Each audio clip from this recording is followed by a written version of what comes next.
मगध के पास एक गांव में एक औरत रहती थी। उसका पति मर चुका था। उसका एक बेटा था। वह अपने बेटे को पढ़ाना चाहती थी। उसकी इच्छा थी कि उसका बेटा पढ़ लिख कर एक बड़ा आदमी बने। इसलिए उसने अपने बेटे को एक स्कूल में दाखिल कर दिया। लड़का बहुत मेहनती था। वह जल्दी ही अच्छे से पढ़ने लगा।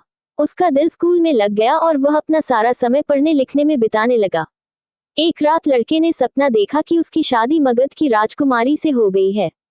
जब उसकी आंख खुली तो वह बहुत खुश हुआ। उसे इस सपने पर हंसी भी आई, लेकिन तुरंत ही उसे ख्याल आया कि ये कैसे हो सकता है।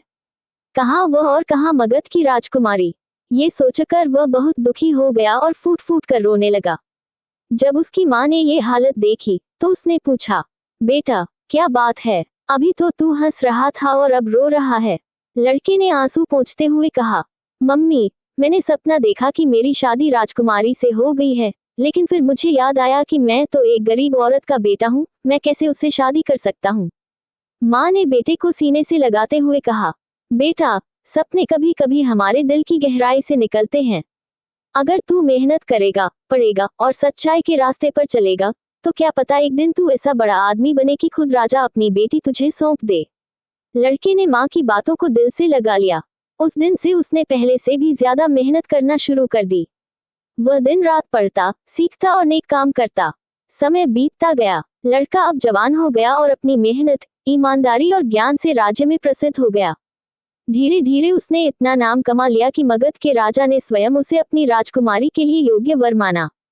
और फिर वही सपना एक दिन सच्चाई बन गया। उसकी शादी वास्तव में मगध की राजकुमारी से हो गई। माँ की आंखों में खुशी के आंसू थे। उसने मुस्कुराते हुए कहा, मैंने कहा था ना बेटा, सपने सच्चे हो सकते हैं अगर इरादे सच्चे हों। इस कहानी से हमें ये शिक्षा मिलती है कि अगर आपके इरादे नेक हों, मेहनत सच्ची हो और आप अपने सपनों को पाने के लिए लगातार प्रयास करें, तो कोई भी सपना नामुमकिन नहीं होता। गरीबी, हालात या समाज की सीमाएं आपको रोक नहीं सकती। आपकी मेहनत और सच्चा दिल ही आपको ऊंचाई तक ले जाते हैं।